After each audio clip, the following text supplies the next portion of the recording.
Hello everyone, welcome back to my channel. অনেক দেরি করে ব্লগটা ছাড়ছি, তো চলো দেখাই তোমাদের কোথায় যাচ্ছি। আজকে সকাল সকাল আমরা সবাই মিলে শান্তিনিকেতন যাচ্ছি। খুবই ঠান্ডা, তো সবাই মিলে বেরিয়ে গেছি ভোরবেলায়। তো আমরা 4 জন যাব কাঁচরাপাড়া থেকে নৈহাটি, আর বাকিরা শ্যামনগর থেকে নৈহাটিতে আসবে। তো নৈহাটিতে আমরা সবাই মিট করব, আর আমরা পৌঁছে গেছি। এবার আমরা উঠবো ট্রেনে। খুবই এক্সাইটেড আমরা সবাই। ট্রেনে উঠে আমি, আমার বোন আর আমার বৌদি 3 জনে এক জায়গায় বসে পড়েছি, আর বাকি ছেলেরা অন্য জায়গায় বসেছে যাতে ওরা এনজয় করতে পারে ওদের মতন, আর আমরা আমাদের মতন। তো জার্নিটা অনেকক্ষণ ছিল, তাই আমরা বোরও হচ্ছিলাম, একটু ঘুমিয়েও নিয়েছি। তারপর শান্তিনিকেতন পৌঁছে গেছি আমরা। এবার তোমাদের ডিটেল সব কিছু দেখাই, চলো। এটা হলো আমাদের হোমস্টে। তো খুবই সুন্দর দেখতে, আর বাইরের জায়গাটা পুরো গাছ চারিদিকে, খুবই শান্ত, খুব ভালো লাগছিল। এবার চলো তোমাদের ভেতর দিকটা দেখাই। তোমাদের এই হোমস্টের একটা স্টোরিও বলি। পাশাপাশি এই দুটো বিল্ডিংয়ে বেলা শুরু আর বেলার শেষে দুটোরই শুটিং হয়েছে।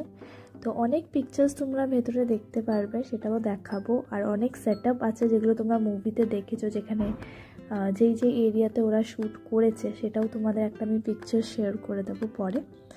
তো চলো ভেতরে দেখাই তোমাদের। খুবই সুন্দর করে সাজানো, আর ফ্যামিলিদের সাথে 1-2 দিন কাটানোর জন্য খুবই ভালো। তোমরা এখানে যেতে পারো। আর সামনে দেখো এরকম ফটো লাগানোই রয়েছে ওনাদের।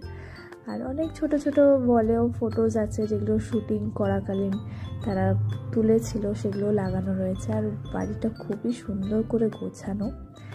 তো এই যে এটা হচ্ছে পিকচারটা, তোমরা সেট আপটা দেখতেই পাচ্ছ। আর এগুলো অনেক পিকচার্স এখানে লাগানো আছে, তো খুবই ভালো লাগলো সেখানে।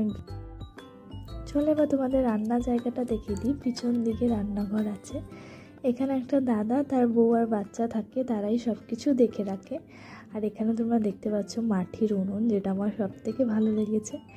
আর কাঠ দিয়ে তারা রান্না করে, পুরো ঘরোয়া ব্যাপারটা যেগুলো আমরা আগে খেতাম সেরকম সেট আপ পুরো করা। আর এখানে আমাদের খাবারের জন্য সব কিছু রেডি করছে, অলমোস্ট সব কিছুই রেডি। আর এখন একটু পরেই আমরা খেতে বসবো।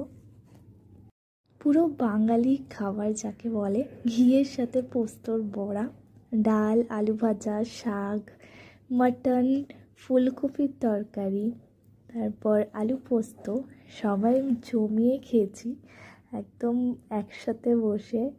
মানে অনেক দিন পর এরকম বাঙালি খাবার আমরা খেয়েছি।